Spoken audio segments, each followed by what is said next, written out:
ನಮಸ್ಕಾರ ಎಲ್ರಿಗೂ. ನೀವು ಇಷ್ಟಪಡೋಂಥ ವ್ಯಕ್ತಿ ಅಥವಾ ನಿಮ್ಮ ಜೀವನದಲ್ಲಿ ಸಂಗಾತಿಯಾಗಿ ಬರೋಂಥ ವ್ಯಕ್ತಿ, ನೀವು ಇಷ್ಟಪಡುವಂತಹದ್ದನ್ನೇ ಅವರು ಇಷ್ಟಪಡ್ತಿದ್ರೆ ಎಷ್ಟು ಖುಷಿ ಆಗುತ್ತಲ್ಲ. ಅದರಲ್ಲೂ ಪುಸ್ತಕ ಪ್ರೇಮ ಇರೋರಿಗೆ, ಕನ್ನಡ ಸಾಹಿತ್ಯದ ಮೇಲೆ ಅಭಿಮಾನ ಇರೋಂಥವರಿಗೆ, ಅವರ ಜೀವನಕ್ಕೆ ಸಂಗಾತಿ ಆಗುವಂಥ ವ್ಯಕ್ತಿ ಕೂಡ ಕನ್ನಡ ಸಾಹಿತ್ಯದ ಅರಿವು ಅಥವಾ ಅದ್ರ ಮೇಲೆ ಒಲವು ಇದ್ದರೆ ಎಷ್ಟು ಖುಷಿ ಆಗುತ್ತಲ್ಲ. ಅವ್ರ ಜೊತೆ ಮಾತಾಡೋ ಸಂಭಾಷಣೆ ಎಷ್ಟು ಚೆನ್ನಾಗಿರುತ್ತೆ. ನಮ್ಮದೇ ಜಾತಿಯ ಒಂದು ಪ್ರಾಣಿ ಅಂತ ಕೂಡ ಅನಿಸುತ್ತೆ ಪುಸ್ತಕ ಓದೋರನ್ನು ಕಂಡಾಗ ಅವ್ರ ಜೊತೆ ಚರ್ಚೆ ಮಾಡಬೇಕಾದ್ರೆ. ಅದೇ ಥರ ಇಲ್ಲೊಂದು ಶಾರ್ಟ್ ಫಿಲ್ಮ್ ಅಂದರೆ ಕಿರುಚಿತ್ರ. ಈ ಚಿತ್ರದ ಒಂದು ವಿಶೇಷತೆ ಏನಂದರೆ, ಇದು ಅತಿ ಹೆಚ್ಚು ಕನ್ನಡ ಪುಸ್ತಕ ಅಥವಾ ಕನ್ನಡ ಸಾಹಿತ್ಯನ ಓದೋವಂಥವ್ರಿಗೆ ತುಂಬ ಚೆನ್ನಾಗಿ ಅನಿಸುತ್ತೆ. ತುಂಬ ಪಾಸಿಟಿವ್ ವೈಬ್ ಕೊಡುತ್ತೆ. ಅವ್ರ ನಟನೆ ಅಂತೂ ಹೇಳೋ ಹಾಗೆ ಇಲ್ಲ.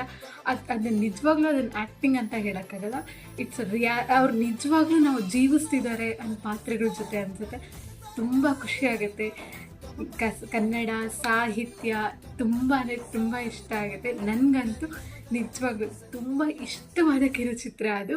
ಥ್ಯಾಂಕ್ ಯು ಸೋ ಮಚ್ ಅದನ್ನು ತೆಗ್ದಿರೋರಿಗೆ. ಆ್ಯಂಡ್ ದಯವಿಟ್ಟು ನೀವು ಕೂಡ ಹೋಗಿ ನೋಡಿ. ಅದರ ಹೆಸರು ಶೀಘ್ರಮೇವ.